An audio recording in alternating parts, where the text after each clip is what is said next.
6 News headquarters in Istanbul. This is the news with Clınt Deloatch. It's 9 a.m. in New York, 2 p.m. in London, and 4 p.m. in Accra. I'm Clynt Deloatch at 6 News Center in Istanbul. Thank you for joining us. We begin this hour in Lahore. That's where Turkish President Abdullah Gül says it is time for economic cooperation with Pakistan. The Turkish leader is into his second full day of an official visit to Pakistan. Gül described Turkish-Pakistani political relations as perfect and said it was time for economic cooperation between the two countries. Speaking at a Turkish-Pakistani business forum in Lahore, Gül said, "We know we have not reached the level we desire in economy, and we have to have cooperation that suits our perfect relations." Gül said cargo train service would begin between Istanbul and Islamabad, and it was high time that Turkish and Pakistani business leaders discovered each other. The Turkish president called on business leaders to make use of their two countries' potential in energy, industry, manufacturing, agriculture, food, and construction. Gül said Turkey was ready to share its experiences with Pakistan in dam and hydroelectric power plant construction and contracting services. He called on Turkish and Pakistani businesses to establish partnerships. He also asked Turkish businesses to invest in Pakistan.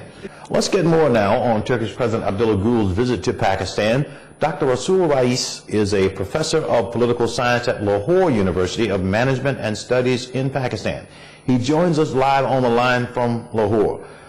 Professor Rais, thank you for being with us. It's my privilege to be with you. The Turkish president seems to be getting a warm reception there in your country. How do you explain that? It is not unexpected at all.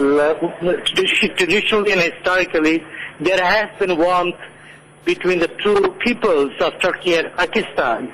And the leaders of Turkey are considered as our national leaders and give a tremendous amount of affection and honor in Pakistan. And the same is true when Pakistani leaders visit Turkey. It is the traditional warmth and that kind of relationship that is reflected in the warmth that you see in these days when your president is visiting Pakistan. Now, the President Gül, indicated that Turkey and Pakistan can work together to help solve such problems such as the energy issue there, and you brought up energy. What are some of the things that you think that can be done in that area? I think the most important thing is that long-term vision and planning. Pakistan has about 20-30 years vision of hydroelectric power, and Pakistan has a capacity of about 50,000 to 60,000 megawatts, which is untapped because of conflict between the provinces over building large dams which would store water for irrigation and also produce electricity. But there are schemes of smaller dams, medium-sized dams, where Turkey can cooperate with Pakistan. And if we start thinking and working together, I think with a few years' time, we will see positive results. That is a very important area, energy infrastructure in Pakistan. Dr. Rasul Rais, the political science professor there at Lahore University of Management Studies. Thank you for being with us, sir. You're welcome, sir. Turning now to one of Turkey's other top leaders, the Turkish Prime Minister, Recep Tayyip Erdogan, says Turkey has nothing in its past to be ashamed of. The Prime Minister condemned the recent adoption of resolutions in Sweden and by a committee of the U.S. Congress on Armenian allegations stemming from 1915. Erdogan said the adoption of such bills does not comply with diplomatic courtesy or justice. Geleceğin doğru temeller üzerinde inşa edilmesine. In a nationally televised address, the Turkish Prime Minister scorned the adoption of two separate bills backing what Turkey calls Armenian allegations of genocide under the Ottoman Empire in 1915. Erdogan said neither Sweden nor the United States had nothing to do with the incidents that occurred nearly a century ago. He added, once you make history a mere tool of politics, you might never be able to find the truth again. Erdogan said there are no competent scientific studies that shed light on what really happened in 1915. He accused politicians of trying to take advantage of the allegations to boost their domestic or foreign interests. Saudi Finance Minister Ali Assas has invited Turkish businesses to make investments in Saudi Arabia.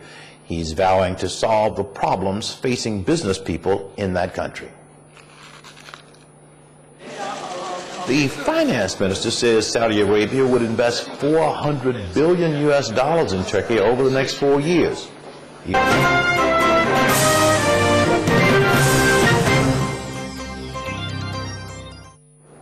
U.S. Secretary of State Hillary Clinton says 6 world powers, including Russia and China, are united in talks on possible new rounds of UN sanctions against Iran because of Iran's nuclear program. Clinton was asked about Iran during the UN conference on rebuilding Haiti in New York. And if you'll allow me to ask a question on Iran, we understand that on the P5+1 held their conference call today and unanimously agreed that it was time to move on to a new phase discussing possible sanctions on Iran. Can you tell us what was agreed, how soon ambassadors in New York will meet to begin the negotiations, and what this may mean for President Obama's timeline on bringing a resolution to a vote within weeks? And for Minister Amorim, now that the P5+1 appears to be ready to start drafting a negotiation even before President Lula goes to Tehran, I'm wondering if you're still comfortable with Brazil's position, or do you think that it might change at some point in the future?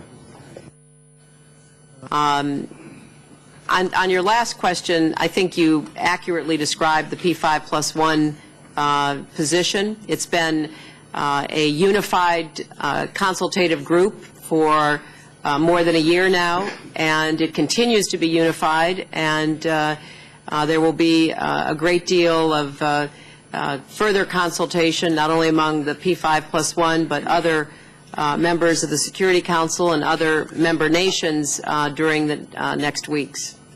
I think all the members of the P5+1, as well as every other member of the United Nations, is open to negotiated solutions. We happen to think that action in the Security Council is part of negotiation and diplomacy that perhaps can get the attention of the Iranian leadership. And if I may, not only we offered, but we did. We were talking and talking with the Iranian. We did.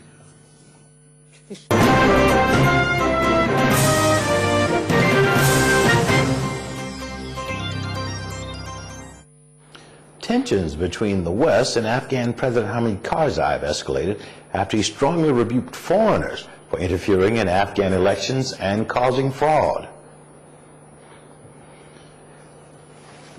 Karzai faces a showdown with Afghanistan's parliament after it rejected a decree which would have barred foreigners from a UN-backed electoral watchdog. The decree also would have allowed the president to select all members of the panel. Last year's Afghan presidency election was overshadowed by claims of fraud in favor of Karzai. Afghanistan's Independent Election Commission hosted Karzai at an impromptu gathering of its staff. The commission has been heavily criticized by Western officials and the media for failing to prevent widespread fraud. Karzai told commission leaders there was fraud in the presidential and provincial election. With no doubt, there was massive fraud. He said this wasn't fraud by Afghans, but by foreigners. Karzai referred to Peter Galbraith, the former deputy of the UN envoy to Afghanistan. He was sacked after attacking the commission's conduct during the presidential election. He also criticized French General Philippe Moron, the head of the European Commission, sent to Afghanistan to monitor the vote. Karzai praised the efforts of the Electoral Commission and said he sympathized with their difficult task. The Afghan president also accused diplomats of trying to bribe the commission's staff.